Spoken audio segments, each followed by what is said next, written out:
Hello student, welcome to वास classes. जैसा कि आप जानते हैं, हम इस चैनल पर सिविल सर्विसेज की प्रिपरेशन से संबंधित विषयों पर चर्चा करते हैं। लास्ट वीडियो में हमने यूपीपीसीएस मेंस के सिलेबस को उठाया है और इसके हिंदी और एसए के पेपर के सिलेबस को हम डिस्कस कर चुके हैं। यहाँ पे हम GS1 से स्टार्ट कर रहे हैं। GS1 के पेपर में जो भी सब्जेक्ट या टॉपिक्स कवर किए जाते हैं उनको हमने 15 पॉइंट्स में डिवाइड कर दिया है और सारे पॉइंट्स पर हम यहाँ पर डीपली डिस्कशन करने जा रहे हैं। अगर हम फर्स्ट पॉइंट की बात करें, जो कि प्राचीन काल से आधुनिक काल तक से संबंधित है, इसमें कला का रूप, साहित्य एवं वास्तुकला, भारतीय प्राचीन काल और आधुनिक काल की बात कर रहे हैं हम। उसमें भारतीय कला रूप, साहित्य एवं वास्तुकला से संबंधित जो भी महत्वपूर्ण पहलुओं हैं उनसे संबंधित प्रश्न पूछे जाते हैं। अगर हम पॉइंट 2 की बात करें, जो कि आधुनिक इतिहास से संबंधित है,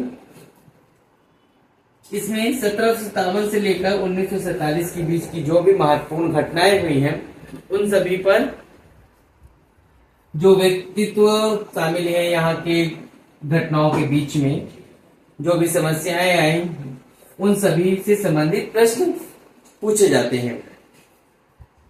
अगर अब हम पॉइंट 3 की बात करें, जो कि स्वतंत्रता संग्राम से संबंधित है, स्वतंत्रता संग्राम के विभिन्न चरण क्या क्या रहे, उन चरणों में संपूर्ण देश से किन किन व्यक्तियों ने भाग लिया और उनके क्या योगदान रहे, इनसे संबंधित प्रश्न पूछे जाते हैं।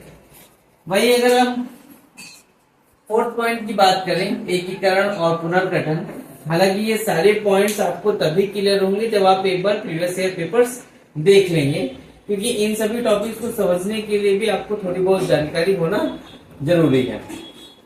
फोर्थ पॉइंट, जो कि एकीकरण और पुनर्गठन से संबंधित है, भारतीय स्वतंत्रता संग्राम के बाद से लेकर 1965 के बीच में जो भी एकीकरण और पुनर्गठन की घटनाएं हुई उनसे संबंधित प्रश्न पूछे जाते हैं।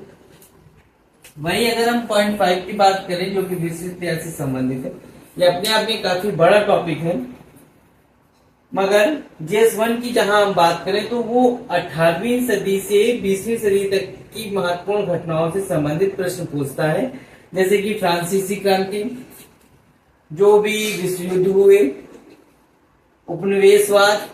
उपनिवेशवाद की समाप्ति, जो भी राष्ट्रीय विचारधाराएं हैं, जैसे कि आप कह सकते हैं कि नाजीवाद, फासीवाद, साम्यवाद, पूंजीवाद, इनका समाज पर क्या प्रभाव पड़ा और इनके क्या रूप रहे, उन सभी से संबंधित प्रश्न पूछे जाते हैं।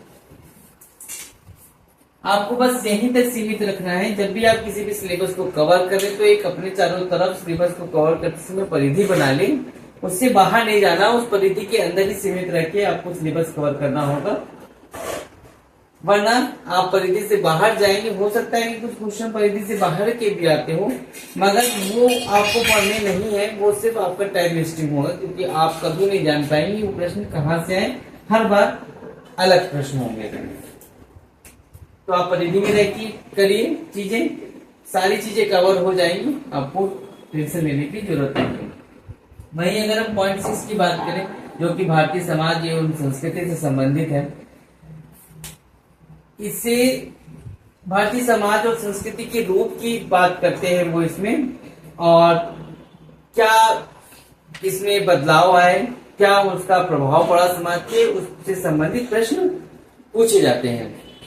इन सभी की समाज की और संस्कृति की क्या विशेषताएं रही। अगर हम पॉइंट 7 की बात करें, जो कि समाज और महिला संगठनों से संबंधित है, तो इनकी समाज में क्या भूमिका रही, जनसंख्या, उससे संबंधित समस्याएं, गरीबी, विकास के मुद्दे, उन सभी से संबंधित चीजों पर यहाँ पे प्रश्न पूछे जाते हैं। ये सभी टॉपिक्स हैं, ये 7 टॉपिक्स हैं जिन पे हमने बात करी। इन सभी को आप घटना चक्र की पुनरावलोकन की एक बुक आती है, उससे आप कवर कर सकते हैं।